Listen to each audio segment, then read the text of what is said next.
Adhiambo Odera, who is a pop culture specialist. I met somebody in town the other day and they said, where did you get that title?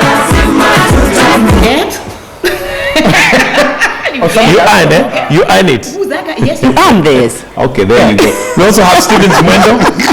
Karibu sana, Stephen Mwendo. He's an editor and also a writer for the Pulse. Karibu sana. Yeah, got the title through hard work. Yes. Through a lot of hard work, which you still do. Yeah, which I still do. Yeah, and we'll come to some of your hard work and some of the hot topics that was trending actually even in Nigeria, but anyway, we'll get into that.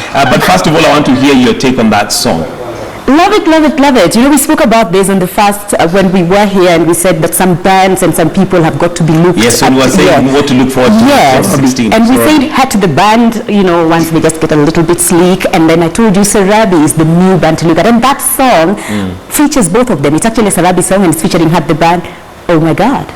So it's about the many crazy collabs that we're seeing right now. And you know, the way you expect January to have been very slow in terms of producing music, videos and stuff. We've seen a lot of stuff coming out of Kenyan artists this year. It looks like January is not so much in January. These guys made money December, so they went to studio January, and that's one of the articles we're featuring today. So many videos out this month. Wonderful, which is good for the entertainment industry and for us anyway, because January generally is a very slow month business-wise in many ways. So at least if the entertainment industry and you know, there's a lot of music being released, that's a good thing. It's awesome, and the message in it. Yes. In fact, I was enjoying that song mainly because the tune and the message. I saw you go into church for a bit. Sorry? And the arts and everything. You were dancing. Yes, we did. You're not dancing. You didn't dance. But there, Stevens, I didn't see you dancing. I'm feeling the song. No, honestly speaking, when you feel a song, you have to move. You stand up and move. Sometimes the heart moves. All right, let's get to some of the things that were trending this week. And Stevens, this one, I don't know if it's really down to you. And Eritrea. Yes. Which time? Well, because I know you are very. You can let us know first of all what was going on with Eritrea. The excitement first that there was a new order that there was a chance for Team Mafisi and the rest to go down to a circle. Yes, he's the chair and he's missing. He's probably at the airport trying to get to Eritrea.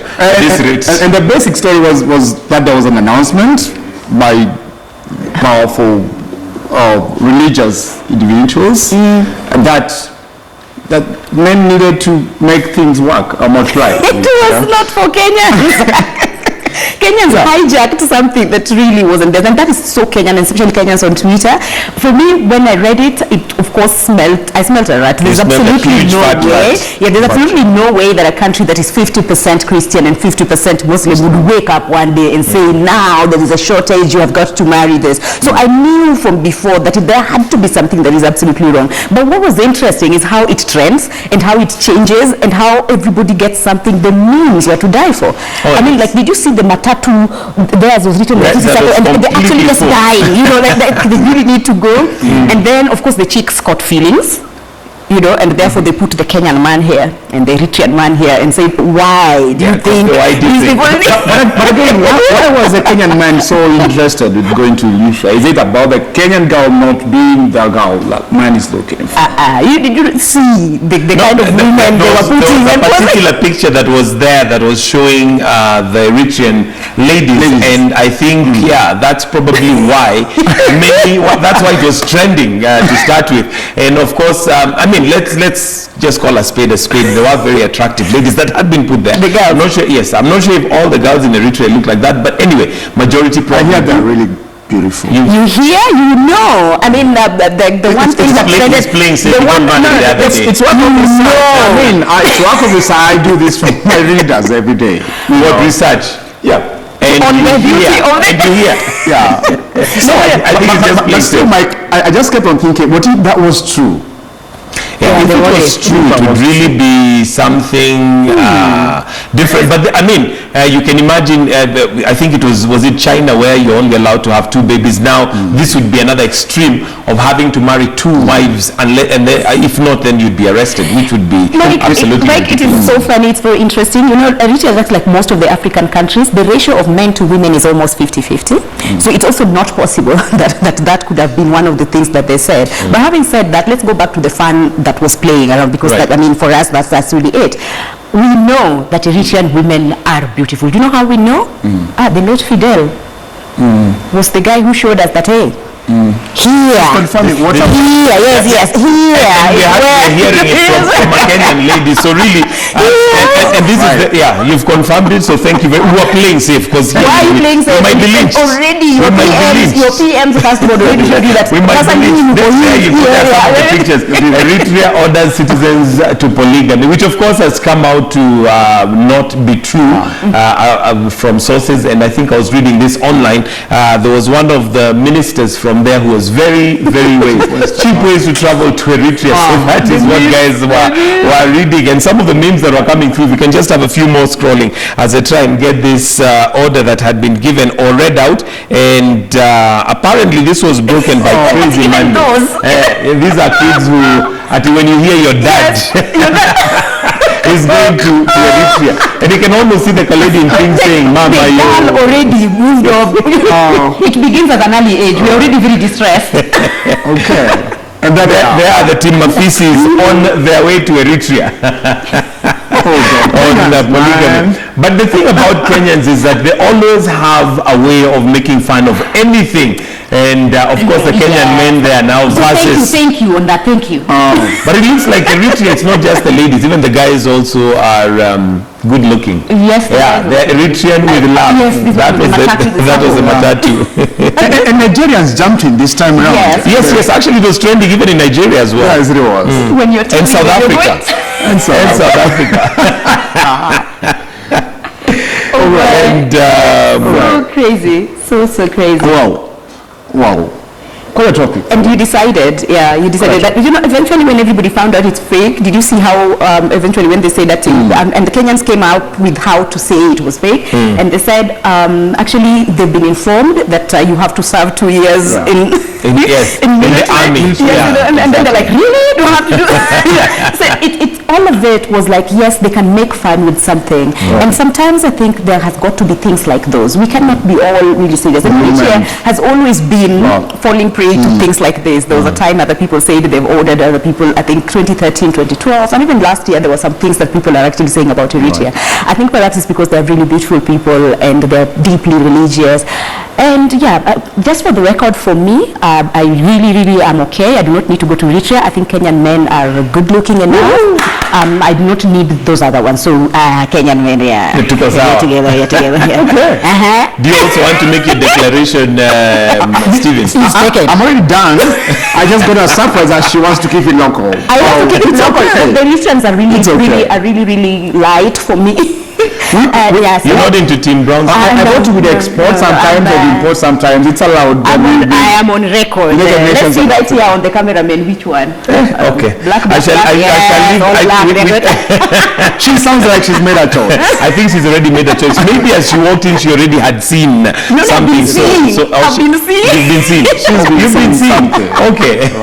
Something else that was trending is if Kenya was a first world, and some of the memes and comments. Kenyans are extremely creative. That we must give. First world. If Kenya was a first world. But what they interpreted on first world being, because for me the bike, I think there was a girl in a bike. You saw that. I mean, so the girl on a bike, and if I'm not wrong, it's one of the socialites. I think it's either maybe it's Komboka perhaps. I think the bum really looked like it's hers. But then he just tells you. Oh, you mean you could tell who it was from? Yeah, it's from behind. You should I must see your talent. You should be able to. She's so good. Stevens, would you be able to identify from apart from the face? Sometimes not even the face. Okay. They were really, really interesting, the things that they're looking at. But also you would see the aspiration of what they would like to see in terms of like the roads transport. Don't forget that also this was the week that Ngong Road was trending, because they did announce that Ngong Road is going to be a dual carriageway, and that is beginning of April, meaning there'll be massive Traffic. jams. And you could see how somebody has built that road already and is showing you that if Kenya was whatever. Also, it tells you that they're following corruption anyway, but they're just choosing to laugh about it and be able to make it, to laugh at our problems, so that maybe within the laughter we can be able to find solutions. So that trended, and it brought in things that we can laugh about. Remember, if you did read literature, remember people like Chinua Achebe, they were always saying that when we look deep into us and we can laugh at our own faults, then we probably can get out of it. And that's, by the way, it's, and looking at the way Kenyans are reacting to issues and taking charge of things around their country and stuff, sometimes in a very light manner. I think that is still citizen journalism, which still works for the country. Absolutely. And I think that's beautiful. By the way, it is a way of bringing things to light. It's only that now it is on a lighter note.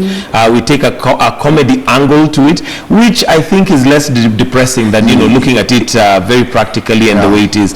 And I wonder why Kenya is never, that index that they always do of the most positive, happiest people in the continent. I don't know why Rwanda always beats us on that, because when I look at Kenyans and the way we look at our things, I don't know how happy Rwanda gets, because you are really happy. But we must check it out. We have to go in our bucket list. Rwanda is part of it. Okay. Yeah. Maybe because Transparency International did a survey released a survey this week, and apparently Rwanda is the least corrupt in East and Central Africa. That's why they're happy? I'm just saying maybe there's a relationship. But we did do badly in that index, by the way. We were not even in the bottom 10. I saw the bottom 10 countries and we were not looking back. Actually, we were not meant to be anywhere close to the bottom 10. I'm happy that we've moved away from being the people were thinking. Yes, I know that corruption is an issue right now and it's under discussion, but in the index of how people are looking at it, we are not the number one. I don't think we'll do better when young people are saying they don't mind being corrupt to get rich. Yeah, because that was also very worrying. Yeah. But then you see they're learning from other people. But there are also really good things. The other day our president was talking to a room full of people, and most of them were young people, and he actually just told them that most of them are the ones. Unfortunately, if that's the perception that young people have right now, if that survey is anything to go by, we were hoping that at least at some point the generation would change and not be corrupt. So what makes it worrying is that it seems that they've already learned. And but that has if you're become looking, for okay. example, on the song, even the song we played, Right. yeah, the message itself, you see, najenga inchi lakini inchi ni mimi lakini hanijengi. So you see, when those are the kind of messages we're looking at, and then it tells you that there's a generation that is probably getting a little bit upset about the status quo, but I'm loving that they want to do something about it, and maybe art is going to be the way we revolutionize this. I'm not sure if the song translates to wanting to do something about it. They want to do something about it. Did you see? Yeah, the way they did the placards and, yes, and whatever. And I mean, even what's his name? There's this guy who sang a song. Sita, I'll not watch when things are happening. Giuliani. Yes, Giuliani, exactly. Yes. But that has not. It's good that we have music and maybe poetry that is talking against corruption and things like that. But does that really translate to us wanting to do something? It takes one person, by the way, to start a revolution and to start a movement. And if Hat the Band, Sarabi, Giuliani, and other people join in, Stevens, myself, we can do all those things. It takes one, yes, to make the voice, how to speak out about issues. And I think, but again, it takes the guts of a generation to say that enough is enough, and we need to change. And unfortunately, if that survey is anything to go by, then it looks like we still have a lot of work. We are going to prove them wrong.